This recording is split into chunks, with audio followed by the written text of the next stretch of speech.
Alright, I've been watching these people on live videos, and as we all know, I used to do some crazy live videos back in the day, and it was only on Facebook, and I've worn my welcome out there, I do believe, because I'm crazy.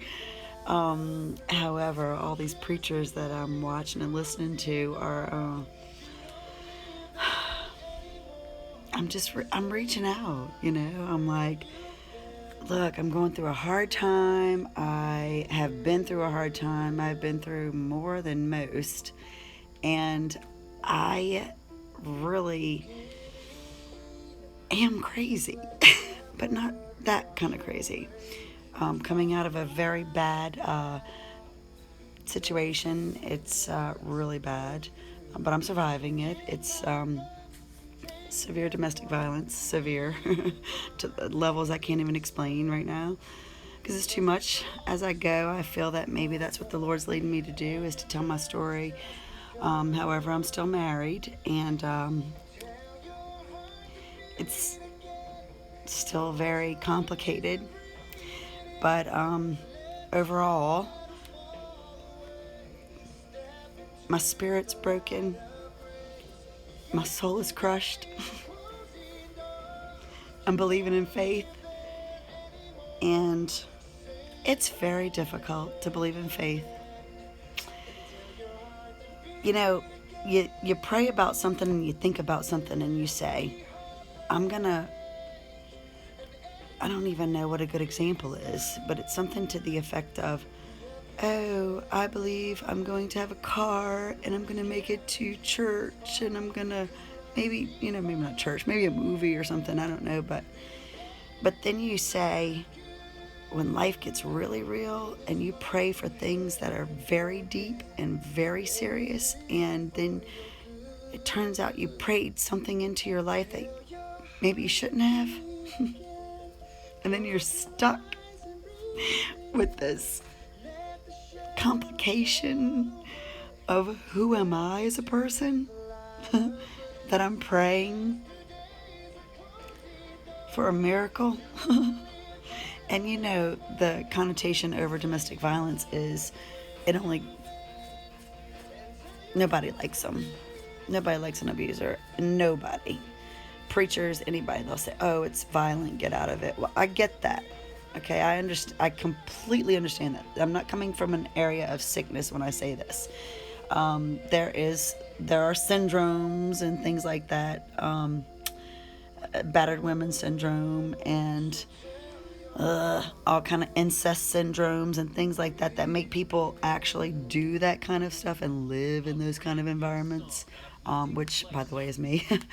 But the abuser has issues themselves, and when you love somebody, really love somebody, like God is love, and you love them, the number one thing about love for me is forgiveness. I believe that if you love anything, you must forgive it. And there are other things, because love is an action word, and like compassion, and you pity those wounded. Yeah, you're not around them. Okay, I don't have the same issue. My husband is in jail for domestic violence. This is a fact, it's public record. However, what was given to him and what could have happened were two different things. Number one, because I was driven to a point of crazy and I lost my beep, and that would have been the night that somebody died, or both. But you can only take so much, and a year and a half of it was enough for me. Lots of broken things in my body, and I'm smart. I knew better. Other elements involved, of course, but I'm his wife. It comes with an element of responsibility for myself as well. Even though I never stopped loving him. It wasn't about love. And people can't understand. They say, well, they beat you, he did this, he did that. Well, yeah, he's wounded, okay? And I tried to work through it the best I can. His wounds and what he did to me physically were not the issue. The issue was he felt that way about himself. And I got out. I mean, I got out, and then everything went crazy, and now it's God did for us what we couldn't do for ourselves at the moment. But there are evil factors that play into someone who becomes that kind of a person. And although God has shown me I am not Jesus Christ, it's not my job to get beat, scorned, embarrassed, humiliated, spat upon. Well, I don't know about spitting upon me, but crucified basically, and that's what's happened. Because I'm crazy, and not really though, because I'm outspoken and I'm a freaking survivor. Because I'm a survivor, okay? I survived. Oh, well, what does being a survivor look like when you're surviving it? Define that. It looks crazy. I can tell you that. Anyway, love is the issue here. God is love. Man, I'm working on it. I got 3 in the queue, and Descent to Madness, which talks about why I allowed myself to get involved with an abusive relationship. Madness and Grace, which is how I went mad and survived it. And then Navigating the Dark Side, which is what I had to do to survive it. The last 6 weeks of the relationship was horrible. But the Descent to Madness is whenever, when I started on the Facebook Live videos, and I was saying things on there because my phone space had ran out, so I was just recording what I was using for my book. So those 3 books are in the queue. I have a series of children's books that have been started. There's 3 completed on that, waiting for illustrations and publishing, which is like $1,600 a piece. And when you come out of a domestic violence situation and you're homeless, carless, okay, pretty much at your worst, and God is working through you at that moment to sharpen you even further to get you where you need to be, which is what's happening right now. So I need lots of prayer right now, but those 3 books are in the queue, and I've decided that it doesn't matter. It used to matter which one came out first, but it doesn't matter anymore.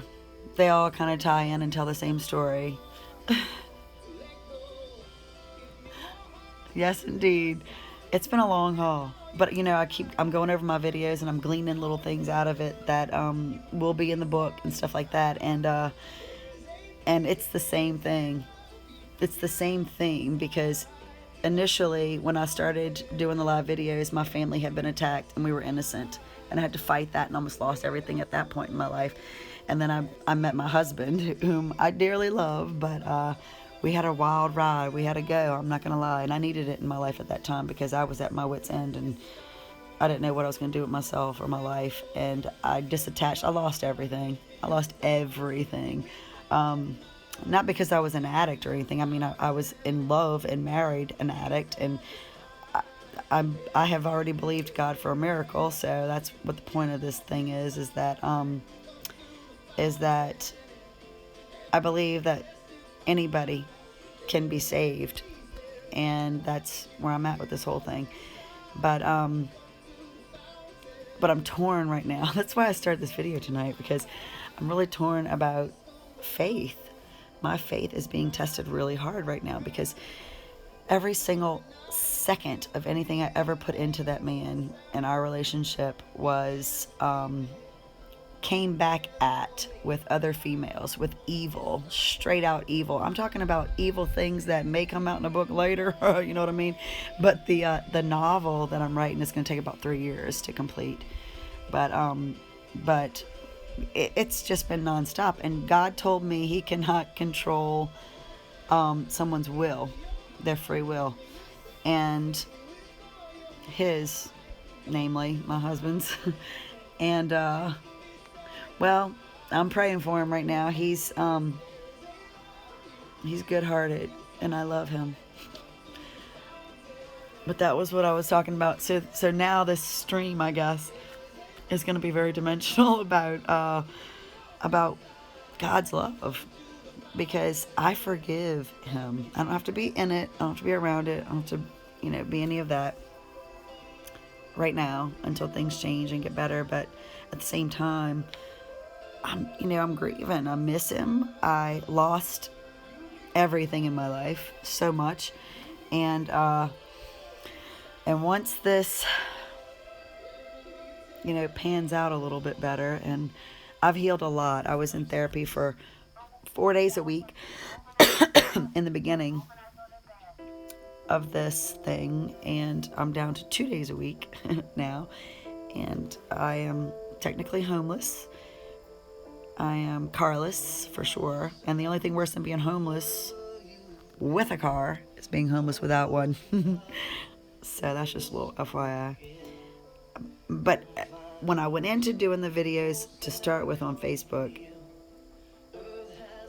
I had a breakdown because my family was innocently attacked. And I said it. I'm going nuts. I'm going to do this for a little while. I did everything square and right, all things considered, from my abusive childhood, and overcame and all of that.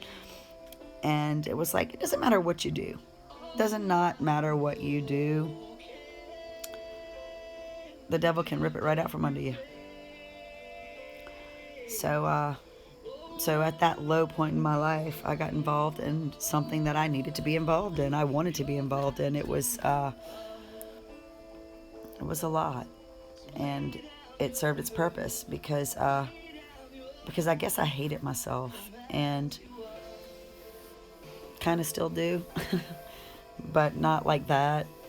Just decisions and things that people do to cause them to go crazy, go mad, which is the book. And I list a few things that'll drive somebody mad.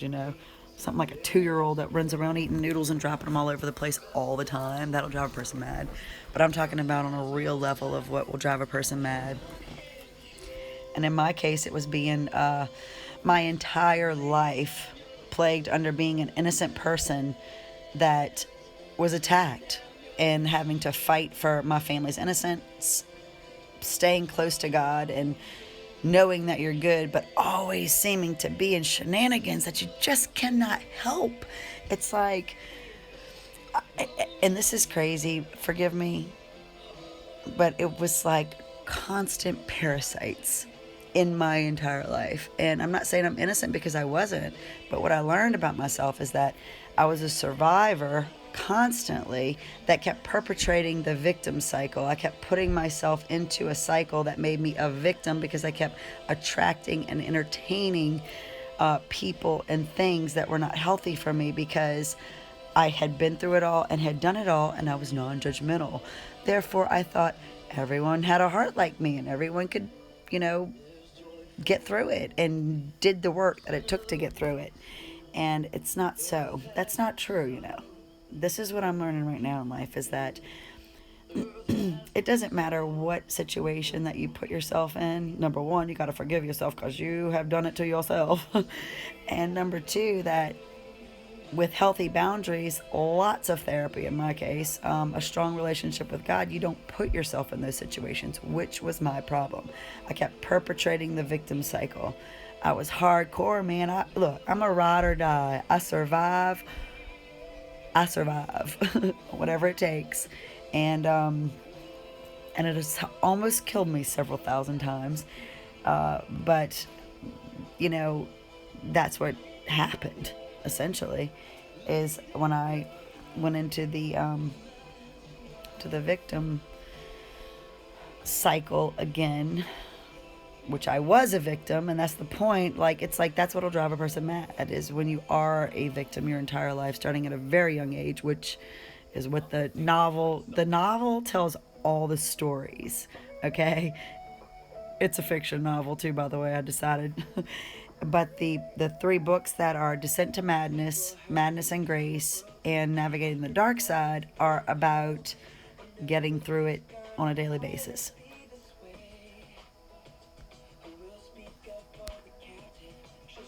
So, definitely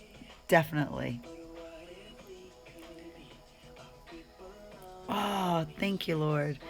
Um, I don't think anybody's on here, Lord, so this is between you and me. I don't know what you have for me, but I kind of do. And it isn't about me, it is about what I survived, though. And however this works out and pans out, please help me love myself. God is love.